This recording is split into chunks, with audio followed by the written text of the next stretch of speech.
Natural hair colour కోసం చూస్తున్నారా? అయితే Anoos henna and black expert వాడండి. నమస్కారం. మాఘపురాణం 4వ రోజు పారాయణలోకి వచ్చాం.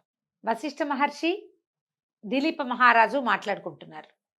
పులిముఖంతో ఉన్నటువంటి గంధర్వుడి దివ్య చరిత్ర, అతని సమస్య, అతనికి ఎట్లా సమాధానపడ్డాడు, ఏ రకంగా మాఘమాసంలో చేసినటువంటి నదీ స్నానం అతనికి పూర్వ ముఖాన్ని కలిగించింది, ఎట్లా శాప విముక్తి కాదు అతనికి ఏదో పరిస్థితి, ఆ పరిస్థితి ఏ రకంగా మారింది భృగు మహర్షి దయ వల్ల, అదంతా వివరంగా వశిష్ఠ మహర్షి దిలీప మహారాజుకు తెలియజేశారు. ఆ తర్వాత ఇంకా చెప్తున్నారు, ఇంకొక కథ చెప్పబోతున్నారు అనమాట.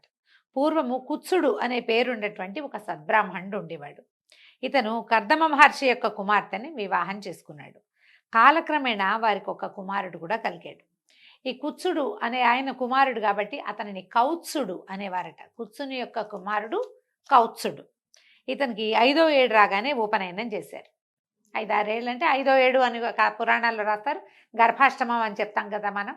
7.5 సంవత్సరాలు 7 అట్లా వచ్చాక 8వ ఏడు నిండే లోపల చేసేస్తారనమాట. అయితే ఉపనయనం చేశారు.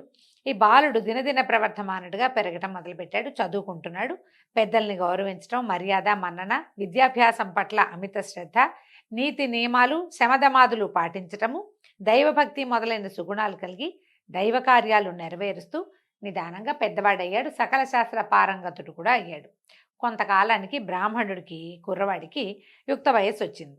ఈ యుక్త వయసు వచ్చి కొంచెం పెద్దవాడయ్యేసరికల్లా పిల్లవాడికి దేశాటనకి వెళ్ళాలని కోరిక కలిగిందట. నేను ప్రపంచం అంతా చూడదలుచుకున్నాను అని చెప్తాడు. అయితే ఈ దేశాటన చేయటమే కాదండి, మనం రాముడి సంగతి కూడా, మన రాముల వారి సంగతి కూడా, వాళ్ళు తీర్థయాత్ర చేసి వచ్చారని అలాంటి కథలు చెప్తారు. మనం రామాయణంలో కనపడదు కానీ విడిగా కొన్ని కథల్లో చెప్తూ ఉంటారు. ఎవరైనా కొంత యుక్త వయసు వచ్చాక ప్రపంచం చూడాలి ప్రతి వాళ్ళు. అయితే ఈ దేశాటనకు పోవాలనే కోరిక కలిగి ఈ అబ్బాయి ఏం చేశాడు, యువకుడైన ఈ కౌత్సుడు దేశాటనకి, తద్వారా ఆ దేశాటనలో భాగంగా తీర్థయాత్రలకి బయలుదేరాడు.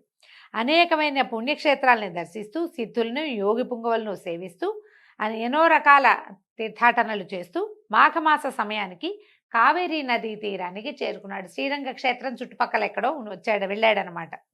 నదీ తీరానికి చేరుకుని ఏమనుకున్నాడు, ఆహా నా పుణ్యవశం ఏమని చెప్పాలి, ఈ మాఘమాస కాలంలో నాకు కావేరీ నదీ స్నాన పుణ్యం లభించింది, నేను ఎంతో అదృష్టవంతుణ్ణి, మాఘమాసం అంతా ఇక్కడే ఉండి నిత్యము కావేరీ నదీ స్నానం చేస్తూ అధిక పుణ్యాన్ని సంపాదిస్తానని మనసులో స్థిరపరచుకుని అక్కడనే నివాసానికి ఏర్పాటు చేసుకున్నాడు.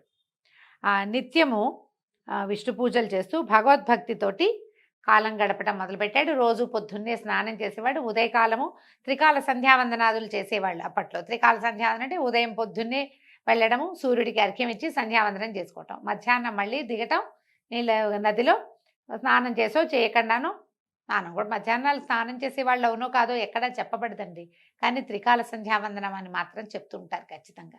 మళ్ళీ ఒకసారి సూర్యుడికి అర్ఘ్యం ఇవ్వటం, సంధ్యావందనం చేసుకోవటం, సాయంకాలం మళ్ళీ సాయం సంధ్యాం ఉపాశిష్యే అని చక్కగా మంత్రంలో కూడా చెప్తారు. సాయంకాలం కూడా సంధ్యావందనాలు చేస్తూ త్రికాలాలు సూర్యోపాసన, నదీ స్నానము, తర్వాత విష్ణు పూజ నిరంతరము జరుపుతూ ఉన్నాడట కొంతకాలం. ఈ రకంగా ఉన్న తర్వాత 3 సంవత్సరాలు అక్కడే ఉన్నాడు. మాఘమాసం అయ్యాక ఇంకా అతనికి ఆ నదీ స్నానాన్ని విడిచి వెళ్ళబుద్ధి కాలం, అక్కడే ఉన్నాడు ఇక కావేరీ నదీ తీరంలోనే. మరుసటి సంవత్సరం మళ్ళీ మాఘం వచ్చింది, ఆ మరుసటి సంవత్సరం మళ్ళీ మాఘం వచ్చింది. 3 మాఘమాసాలు అతను అక్కడే, అంటే 3 సంవత్సరాలు గడిపాడనమాట. తర్వాత అధిక పుణ్యాన్ని సంపాదించాడు.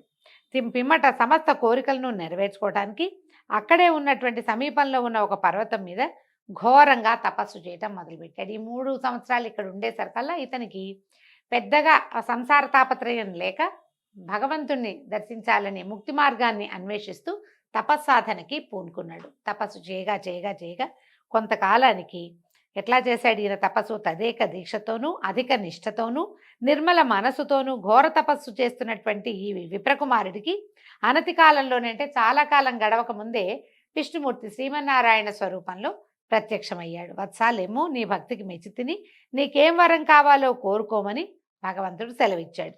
కన్నులు తెరిచినటువంటి ఆ విప్రకుమారుడికి ఎదురుగుండా అమిత తేజోమయ శక్తి స్వరూపుడు, శంఖచక్ర గదాధారి, కోటి సూర్యప్రకాశుడైన ఈ శ్రీహరి కనిపించాడు. అమితానంద భరితుడై శ్రీహరికి సాష్టాంగ ప్రణామాలు చేసి చేతులు జోడించి పలు పలు విధాలుగా శ్రీహరిని కొనియాడాడు.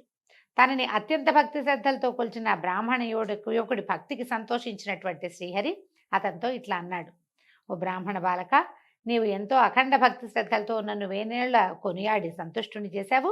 అది ఎట్లాగంటే, నువ్వు ఎలా చేయగలిగావు? ఇది మాఘమాసంలోందు అనేక పర్యాయాలు విడవకుండా నిత్యము నదీ స్నానం చేయటం వల్ల తపశ్శాలులకి కూడా లభ్యం కాని అమిత మాఘమాస పుణ్యఫలాన్ని సంపాదించావు.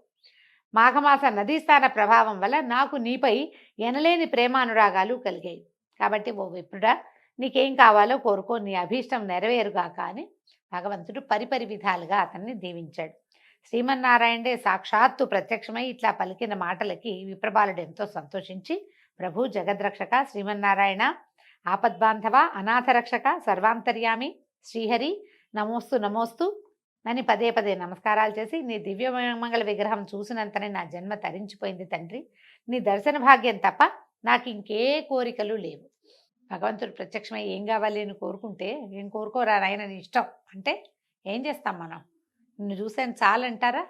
సామాన్య మానవులైతే అట్లా అనలేకపోతారు. బోల్డ్ అంతా ఏకరువు పెడతామండి. మనం గుడికి వెళ్ళే లిస్టు చదువుతాం, ఒక అష్టోత్తరం చేయించి ఒక లిస్టు చదువుతాం, ఒక సహస్రనామం చేయించి ఒక లిస్టు ఉంటుంది, కుంకుమార్చన చేయించామంటే ఇంకా పెద్ద లిస్టు, అర్చన అనగానే మొత్తం మన ఇంట్లో ఉన్న పసిపిల్ల బాలాది పేర్లు చెప్పేస్తాం మనం. నిజానికి దేవాలయంలో కుటుంబ పెద్ద అతని యొక్క గోత్రము చెప్తే సహకుటుంబాన క్షేమ స్థైర్య ధైర్య విజయాభయ ఆయురారోగ్య ఐశ్వర్యాభివృద్ధ్యర్థం అని చెప్తారు.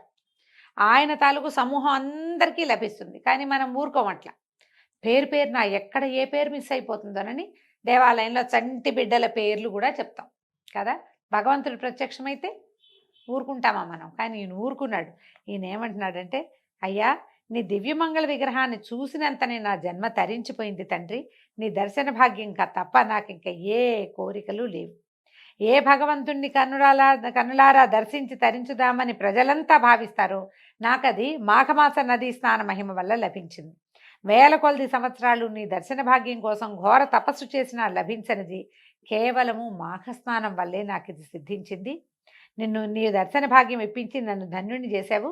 నిన్ను చూడటం తప్ప నాకు ఇంకేవీ కోరికలు లేవు. ఈయన చెప్తున్న పాయింట్ ఏంటండి? మాఘ నదీ స్నానం చేయటం వల్ల భగవద్ దర్శనం లభిస్తుంది. అంటే చాలా శ్రమ పడితే కానీ దొరకని భాగ్యం ఏదైనా త్వరగా మనకి సిద్ధిస్తుంది. సో ఇప్పుడు దీనికోసమైనా మనం మాఘ స్నానం చేయొచ్చు. ఆరోగ్యం ఎలాగూ వస్తుంది. మనకి ఏదైనా ఒక ప్రత్యేకమైన కోరికలు ఉంటే అవి సిద్ధిస్తాయి. దీనివల్ల భగవద్ దర్శనం లభిస్తుందని చెప్తున్నారు. నిన్ను చూడ్డం తప్పిస్తే నాకు ఇంకా ఏ కోరిక లేదు.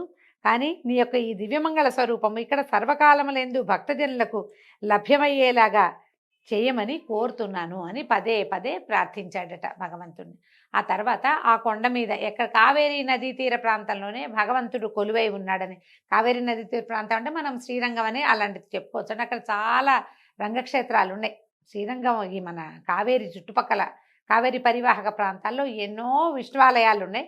వాట్లల్లో ఒక ఆలయం ఇది అయి ఉండొచ్చండి. పురాణంలో ఫలానా ఆలయము ఇది అని గుర్తుగా అయితే చెప్పలేదండి, కానీ ఉండుంటుంది బహుశా. ఇక్కడే ఉండు, నిన్ను నేను ఎలా ప్రత్యక్షం చేసుకున్నానో ఆ స్వరూపాన్ని ప్రజలందరూ చూసేలాగా. ఒకడు మాఘస్నానం నిత్యము చేయటం వల్ల అతడికి లభించిన అవకాశం వల్ల మనం ఇవాళ ఈ భగవంతుడిని చూడగలుగుతున్నాము అనే జ్ఞప్తితోటి ప్రజలు ఏం చేస్తారు? వాళ్ళు కూడా మాఘస్నానం చేస్తారు. ప్రపంచంలో ఉన్న ప్రతివాడికి, భూమి మీద పుట్టిన ప్రతి మానవుడికి కూడా మాఘస్నాన ఫలితం లభించాలి. మాఘమాస మహాత్మ్యాన్ని వాళ్ళు తెలుసుకోవాలని అత్యంత పరమ ప్రీతితోటి ఈ కౌత్సుడనే బ్రాహ్మణ యువకుడు భగవంతుణ్ణి కోరుకున్నాడు. ఈ విష్ణుమూర్తి కూడా అలాగేనని ఒప్పుకొని అక్కడే ఒక ఆ స్థలంలోనే భక్తకోటికి అందుబాటులో ఒక పెద్ద దివ్యమైన దేవాలయంలో వెలిసి ఉన్నాడట. అక్కడే ఉండిపోయాడు. భక్తుడైన ఆ విప్రకుమారుడు సంతోషించి మరొక్క మారు మనపూర్వకంగా శ్రీహరికి నమస్కరించి తన తల్లిదండ్రులను చూచుటకే తన గ్రామానికి బయలుదేరాడు. ఎంతకాలమో అయింది అతను యాత్రలకు బయలుదేరాడు. 2-3 ఏళ్ళు గడిచిపోయి ఉంటాయి. ఆ తర్వాత 3 ఏళ్ళు ఖచ్చితంగా ఆ కావేరీ నదీ తీరంలో ఉన్నాడన్నాడు. అది ఇంకో 3, ఆ 3 ఈ 3 6. అక్కడి నుంచి తపస్సు అనతి కాలం నుండి ఎంతకాలం తపస్సు చేశాడు. కానీ యువకుడుగా ఉండగానే తన ఇంటిని చేరాడు. 10 సంవత్సరాలైనా అయ్యింది అనుకోండి. బహుకాలం తర్వాత ఇంటికి తెంచినటువంటి కుమారుని చూసి వృద్ధ బ్రాహ్మణ దంపతులు ఎంతో సంతోషించారట. దీంతో ఈరోజు పారాయణ పూర్తయిందండి. రేపు ఉదయం 5వ రోజు పారాయణలో మళ్ళీ కలుసుకుందాం. నమస్కారం.